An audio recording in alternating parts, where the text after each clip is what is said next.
May pag-asa pa ba tayong mga bagong content creator dito sa YouTube ngayong 2026?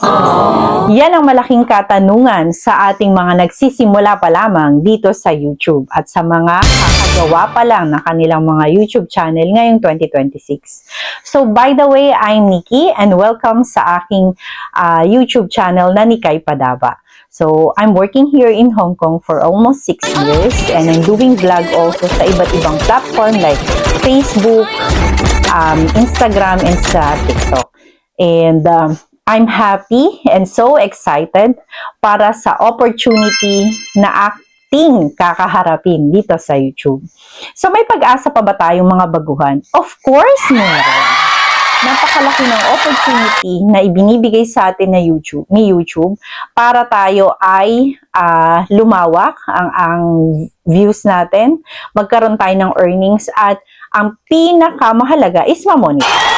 So alam naman natin ang requirements is 1,000 subscribers plus 4,000 watch hours. So pag nagawa natin yan, dun pa lang natin makukuha ang ating sahod kay YouTube.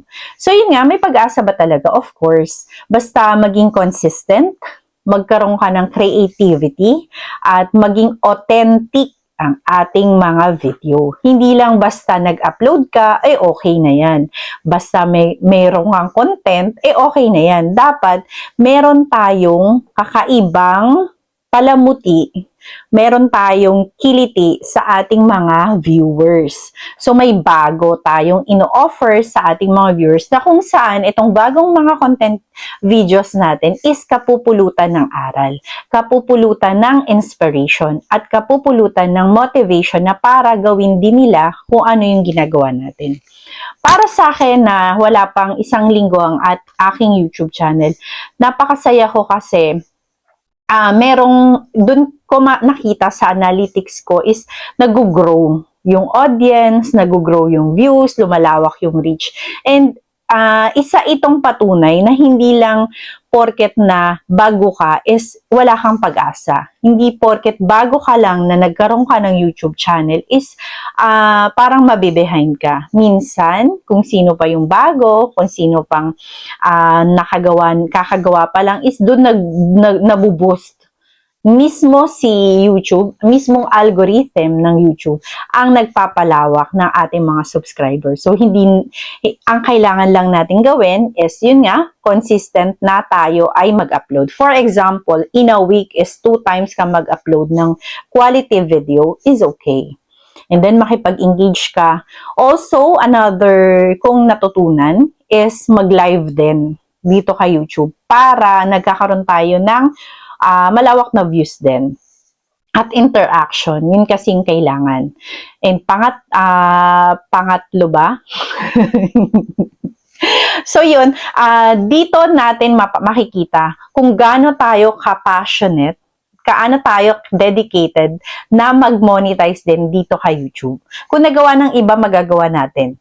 Kaya sa mga baguhan pa lang na tulad ko, tayo ay mag-stand out, tayo ay magkaroon ng authentic na videos na kung saan nga is maiiba siya. Pwede kang manood. Ito, based sa akin sa experience ko, nanonood ako talaga.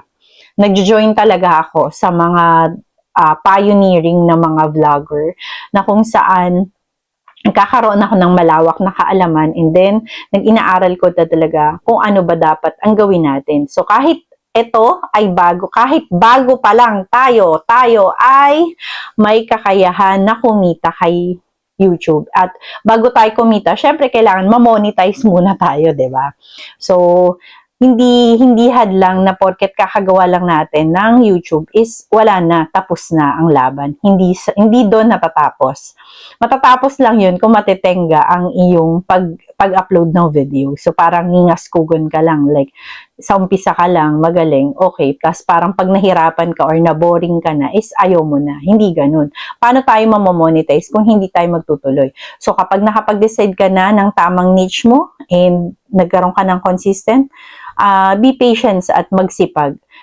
Kasi lahat naman ng ating mga ginagawa is magiging bayad yan sa dulo once na maayos at tama ba yung ginagawa natin. 'Di ba? So, tayong lahat na baguhan pa lang dito kay YouTube, tayo ang magpapatunay na hindi hadlang ang pagiging bago para kumita dito kay YouTube. Tama o mali? So, be consistent always and have a energetic sa ating mga video at kapupulutan ng aral.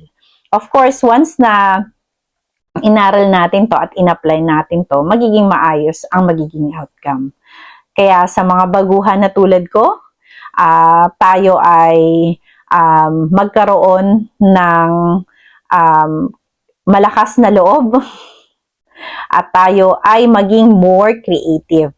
Kasi dito, sobra ang competition dito kay YouTube. Marami nang dumadating na mga mas magagaling na content creator. Kaya, tayo, kung hindi ka talaga mag-focus, hindi ka talaga magiging consistent, mapag-iiwanan tayo. So, laban lang, kapit lang mga baguhan. So, thank you for watching! Happy earning mga padaba!